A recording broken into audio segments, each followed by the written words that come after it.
جو چاند نظر آنے پر کیا جاتا ہے، مسلم کی روایت ہے، حضرت ام سلمہ رضی اللہ عنہا ام المومنین زوجۃ النبی صلی اللہ علیہ وسلم، ان سے روایت ہے نبی علیہ السلام نے ارشاد فرمایا اذا دخلت العشر واراد احدكم ان يضحي فلا يمس من شعره وبشره شيئا، فرمایا کہ جو بندہ قربانی کا ارادہ رکھتا ہے، قربانی کرنا چاہتا ہے، اس نے قربانی کرنی ہے اور چاند نظر آ جاتا ہے، ذوالحجہ کا مہینہ شروع ہو جاتا ہے، تو اس کو چاہیے کہ قربانی کرنے تک، ایک حدیث میں حتی یضحیہ، قربانی کرنے تک، اپنے جانور پر چھری پھرنے تک، چاند نظر آنے سے لے کر جانور ذبح ہونے تک، یہ جو 10 دن ہیں وہ نہ اپنے بال کاٹے نہ اپنے ناخن کاٹے۔ مطلب یہ ہے کہ اگر کل ہفتہ ہے، کل چاند آنے نظر آنے کا امکان ہے، تو جس نے بھی صفائی وغیرہ کرنی ہے وہ اس سے پہلے کر لے، یہ سنت طریقہ ہے۔ لیکن یاد رکھیے اس کے اندر 2 چیزیں سمجھنے کی ہیں۔ ہمارے معاشرے کے اندر بہت سارے لوگ یہ سمجھتے ہیں کہ ہر بندے کے لیے حکم ہے کہ وہ اپنے ناخن نہ کاٹے، بال نہ کاٹے، اور اس حدیث میں کیا فرمایا اذا اراد احدكم ان يضحي، جو بندہ قربانی کرنا چاہتا ہے، جس پر قربانی لازم ہے، وہ بندہ اپنے ناخن اور بال نہ کاٹے، یعنی ہر بندے کے لیے حکم نہیں ہے۔ اور دوسرا اس کے اندر جو ہے وہ یہ بات سمجھنے کی ہے، جیسے دوسری احادیث کو سامنے رکھتے ہوئے اگر ہم دیکھیں تو یہ عمل جو ہے مستحب ہے، یہ فرض واجب نہیں ہے۔ یعنی اگر آپ چاند نظر آنے کے بعد بال اور ناخن نہ کاٹیں تو آپ کے لیے ثواب کا باعث ہے، آپ کا اجر بڑھ جائے گا، لیکن آپ نے اگر کسی وجہ سے بال اور ناخن کاٹ دیے تو کوئی گناہ نہیں ہے، یہ عمل مستحب ہے۔ مستحب کا مطلب ہوتا ہے کر لے تو ثواب ہے، نہ کرے تو کوئی گناہ نہیں ہے۔ لیکن اس میں ایک بات یہ بھی یاد رکھیں، حدیث مبارکہ میں فرمایا کہ نبی علیہ السلام نے ہمارے لیے ناخن، بال وغیرہ، زیر ناک بال صاف کرنے کی جو حد ہے وہ 40 دن مقرر فرمائی ہے۔ یعنی اگر کسی بندے کو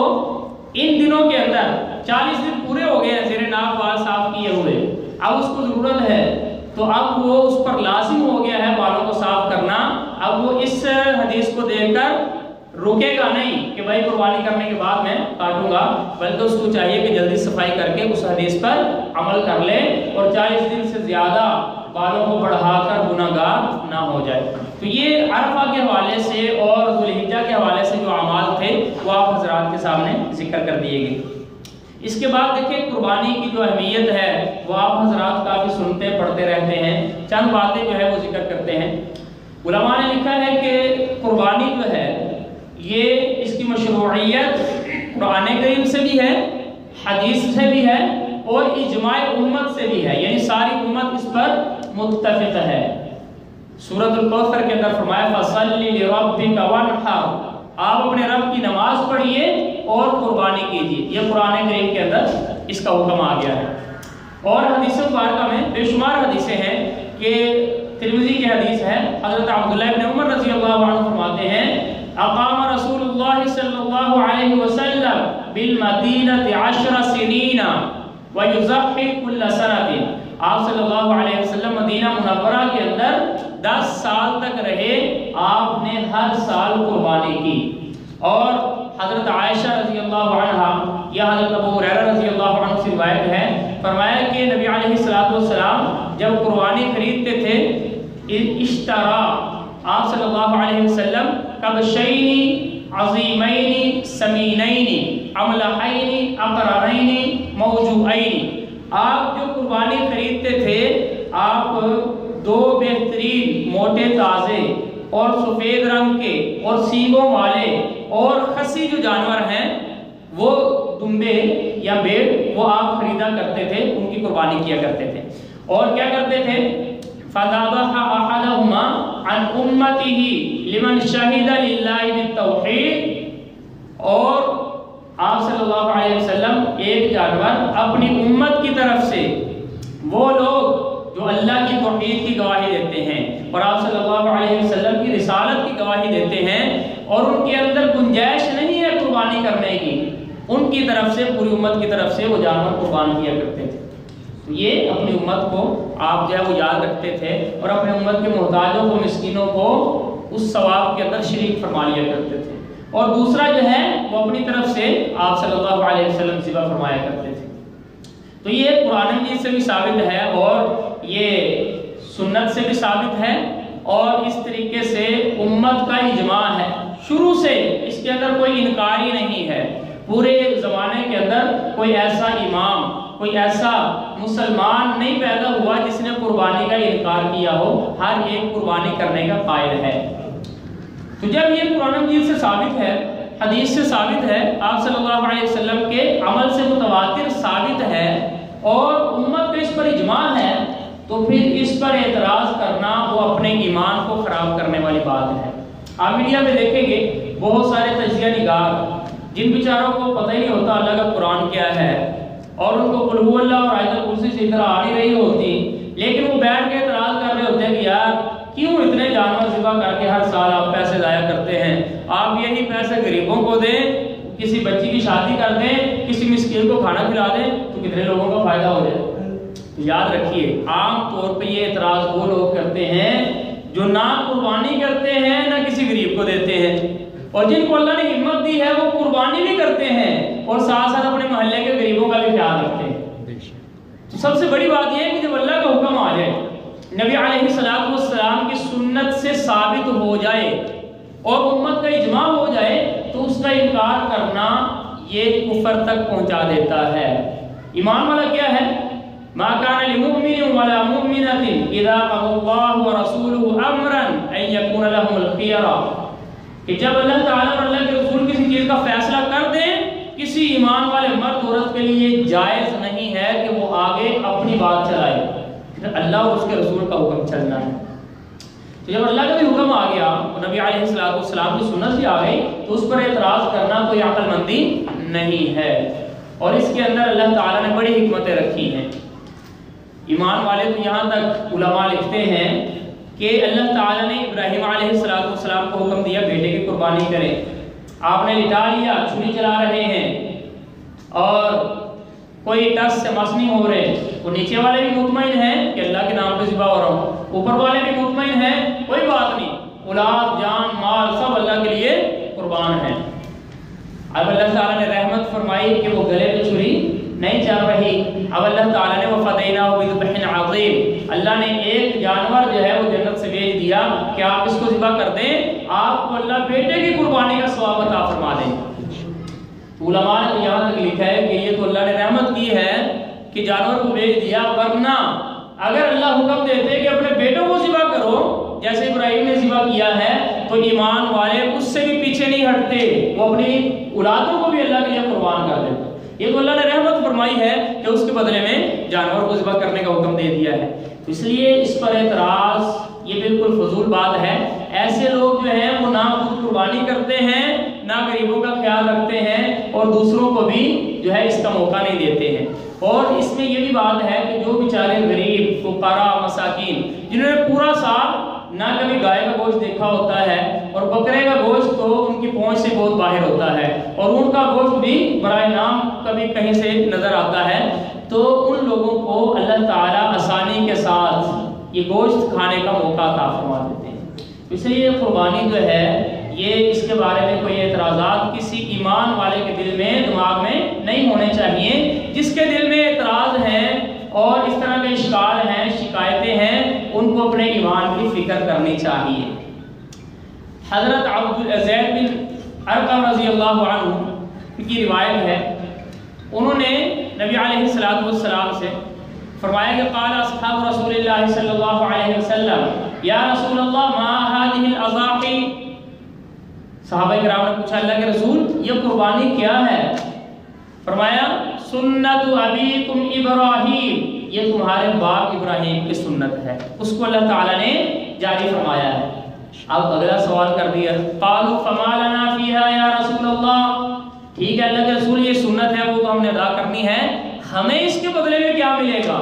اللہ تعالیٰ کو ان اللہ لا یضیع اجر المحسنین، کسی نیکی کرنے والے کے اجر کو ضائع نہیں کرتے، تو اس پہ اگر بتا دیجیے اس پر ہمیں اجر کیا ملے گا۔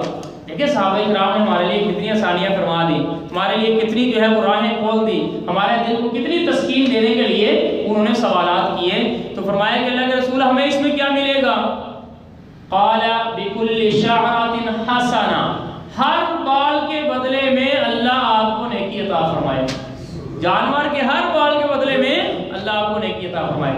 اب بال میں اور اون کے اندر تھوڑا سا فرق ہوتا ہے. جو بھیڑ کی اون ہوتی ہے وہ زیادہ چھوٹے باریک ہوتے ہیں بال. تو انہوں نے آگے سوال کر دیا فسوف یا رسول اللہ، اللہ کے رسول بال کے بدلے میں تو نیکی ملے گی، اون کے بدلے میں کیا ملے گا؟ فرمایا بكل شعرة من الصوف حسنة، اللہ کی رحمت بڑی ہے، اللہ ہر اون کے ریشے کے بدلے میں بھی تمہیں نیکی عطا فرماتا ہے. اس لیے جو ہے یہ بڑی عظیم اللہ تعالیٰ کا حکم ہے، انبیاء کی سنت ہے، حضرت ابراہیم علیہ السلام کا طریقہ ہے، نبی علیہ السلام کی سنت موقدہ ہے. اس لیے ہر آدمی کو اس کی کوشش کرنی چاہیے. اور اگلی بات، کس بندے پر قربانی واجب ہے؟ یاد رکھیں لا یکلف اللہ نفسا الا وسعها، اللہ کسی انسان پر اس کی طاقت سے زیادہ بوجھ نہیں ڈالتا، بلکہ انسان تو کیا، نبی علیہ السلام نے فرمایا کہ جانوروں پر بھی پورا سا بوجھ ڈالو اور ان کو تھکاوٹ سے پہلے چھوڑ دیا کرو، جب اس میں بھی سانس باقی ہو اس وقت ان کو چھوڑ دیا کرو. تو اللہ تعالیٰ کیسے گوارا کر سکتے ہیں کہ انسان پر اس کے اندر گنجائش نہیں، اس پر زیادہ بوجھ ڈال دیں؟ نہیں. تو اللہ تعالیٰ وسعت کے مطابق آدمی کو حکم دیتے ہیں، اور اس کی شرائط نبی علیہ السلام نے مختلف احادیث سے جو ثابت ہیں. سب سے پہلی بات یہ ہے کہ آدمی مسلمان ہو. جو بندہ مسلمان نہیں، جو اللہ کو نہیں مانتا، اللہ کی توحید کا قائل نہیں ہے، اللہ تعالیٰ کو اس کے کسی عمل کی ضرورت نہیں، اللہ تعالیٰ اس کے عمل کا کوئی محتاج نہیں ہے، نہ اس کی نماز، نہ اس کو روزہ، نہ زکوٰۃ، نہ حج، کسی چیز کا اس کے اوپر حکم نہیں ہے. تو سب سے پہلی بات یہ کہ جو بندہ مسلمان ہے. اور دوسری بات یہ اہم بات ہے سمجھنے کی ہے، جو بندہ 52.5 تولہ چاندی یا اس کی قیمت کے برابر کسی سامان کا مالک ہو، چند چیزیں اس سے مستثنا ہیں، چند چیزوں کے علاوہ اس کے اندر آپ کا رہائشی مکان، گھر کا سامان، پہننے کے کپڑے، آپ کی استعمال کی سواری، اور آپ کا جو اوپر آپ کی قرضہ ہے اس کو نکال کر، ان چیزوں کو نکال کر جو بھی آپ کے پاس اضافی پلاٹ ہے، اضافی LCD ہے، کوئی بھی ایسی چیزیں ہیں گھر کے اندر. کئی مرتبہ دیکھا ہے کہ وہ پرانے جو برتن ہیں پیتل وغیرہ کے جمع کر کے وہ رکھتے ہیں اور پورا سال وہ کبھی کام ہی نہیں آتے، یہ اضافی چیزیں ہیں. اسی طرح کئی عورتیں ہیں وہ شادی کے اوپر مہنگا اور بڑا قیمتی لہنگا بنوا لیتے ہیں اور ایک مرتبہ پہننے کے بعد پھر ساری زندگی پہننے کی نوبت نہیں آتی، یہ ضرورت سے زائد ہے. تو جو بھی سامان ضرورت سے زائد ہو اور اس کی قیمت 52.5 تولہ چاندی کے برابر بنتی ہو. 52.5 تولہ کتنا ہوتا ہے؟ کل میں نے نیٹ پہ دیکھا تو 1567 روپے فی تولہ ریٹ تھا. تو اس کے حساب سے تقریباً 82,200 روپیہ یہ بنتا ہے 52.5 تولہ چاندی. مطلب یہ ہے کہ آج کے حساب سے جو بندہ 52.5 تولہ چاندی یعنی 82,000 روپے کا مالک ہے، اب وہ 82,000 روپے اس کے پاس چاہے عید والے دن آئیں یا عید کے آخری دن، تینوں دنوں میں سے جب بھی اس کے پاس اتنی ملکیت ہو جائے اس پر قربانی لازم ہو جاتی ہے. چاہے مرد کے پاس ہو، چاہے گھر والی خاتون کے پاس ہو، زیورات ہوں یا کوئی بھی چیز ہو جو ضرورت سے زائد ہے، یا اس کے پاس پیسے ہوں، ہر بندے پر علیحدہ قربانی لازم ہو جائے. ہمارے یہاں کئی غلط فہمیاں پائی جاتی ہیں کہ گھر کا ایک سربراہ جو ہے بس وہ قربانی دے دے، باقی کو ادا کرنے کی کوئی ضرورت نہیں ہے. بھائی اگر باپ نے نماز پڑھ لی ہے تو اس کی وجہ سے بیٹوں سے نماز ادا نہیں ہو جائے گی، بیوی سے نماز ادا نہیں ہو جائے گی، اس کو اپنی پڑھنی پڑے گی. ایسے ہی قربانی بھی اللہ کا علیحدہ حکم ہے، ہر ایک کے اوپر علیحدہ. تو دوسری چیز جو ہے وہ یہ ہے کہ جو گھر کا سامان ہے، جو رہائشی مکان ہے، اور اس کے علاوہ جو قرضہ ہے، جو استعمال کے کپڑے ہیں، جو استعمال کی سواری ہے، گاڑی وغیرہ، اس کے علاوہ اگر آپ کے پاس اتنی رقم بچتی ہے جس کی قیمت 52.5 تولہ چاندی یعنی 82,000 کے قریب بن جاتی ہے، پھر آپ پر قربانی لازم ہے، اگر اتنی نہیں ہے تو پھر قربانی لازم نہیں ہے۔ مثلا ایک بندے کے پاس 2 لاکھ روپے ہے، لیکن اس کو پتا جناب فلانے کا بھی دینا ہے، فلانے کا بھی دینا ہے، فلانے کا بھی دینا ہے، سب کے اگر دے دیے جائیں تو باقی میرے پاس 50,000 بھی نہیں بچتا، تو اس کا مطلب ہے کہ آپ اس کے پاس قرضوں وغیرہ کے علاوہ 82,000 روپے نہیں بچتا، اس لیے اس پر قربانی لازم نہیں ہے۔ اگر آپ نے کمیٹی ڈالی ہے اور کمیٹی والوں کو آپ نے 82,000 یا اس سے اوپر پیسے جمع کروا دیے ہوئے ہیں، تو اس کا مطلب ہے کہ آپ پر قربانی لازم ہو رہی ہے، آپ کو قربانی کرنی چاہیے۔ اگر قرضے وغیرہ نہیں ہیں، 82,000 یا اس سے زیادہ پیسے آپ کے محفوظ ہیں، تو آپ پر قربانی لازم ہو جاتی ہے، آپ کو قربانی کرنی پڑے گی۔ یہ تو دوسری شرط ہو گئی۔ تیسری شرط ہے بالغ ہونا۔ حدیث مبارکہ میں ہے رفع القلم عن 3، اللہ نے 3 بندوں سے قلم کو اٹھا دیا ہے، اس کے اندر المجنون جو بندہ پاگل ہے، یہ آگے جو ہے وہ چوتھی شرط آ رہی ہے، جو ذہنی معذور ہے، جو پاگل ہے، اس کے اوپر بھی کوئی حکم نہیں ہے، نہ نماز کا، نہ روزے کا، نہ زکوٰۃ کا، حج کا، کسی چیز کا حکم اللہ نے اس کو عقل ہی نہیں دی، اس لیے اس سے کوئی چیز کا مطالبہ بھی نہیں ہے۔ میں اس حدیث کے اندر الصبی کی جو بچہ ہے، بچپنا ہے، ابھی بالغ نہیں ہوا، اس کے اوپر بھی اللہ تعالیٰ نے کوئی احکامات فرض نہیں کیے، تو اس لیے جو بچہ نابالغ ہے، کئی مرتبہ ہوتے ہیں باپ فوت ہو جاتا ہے، ساری ملکیت، ساری جائیداد، سارے پیسے، بینک بیلنس وہ بچے کی ملکیت میں آ جاتے ہیں، تو جب تک وہ 15 سال کا نہ ہو جائے یا 15 سال سے پہلے اس کے اندر بلوغت والے آثار نہ پائے جائیں، نہانے کی ضرورت پیش نہ آئے اس کو، تو اس وقت تک وہ نابالغ ہے، ابھی بچہ ہے، اس کے اوپر قربانی واجب نہیں ہے۔ تو یہ 4 شرطیں ہو گئی۔ نمبر 5 مقیم ہو، مسافر نہ ہو۔ اگر حالت سفر میں ہے اور سفر جو ہے وہ 78 کلومیٹر بنتا ہے، تو اگر آپ 78 کلومیٹر کی مسافت یا اس سے آگے گئے ہوئے ہیں، تو قربانی کے دنوں کے اندر آپ سفر کی حالت میں ہیں تو آپ پر قربانی لازم نہیں ہوگی۔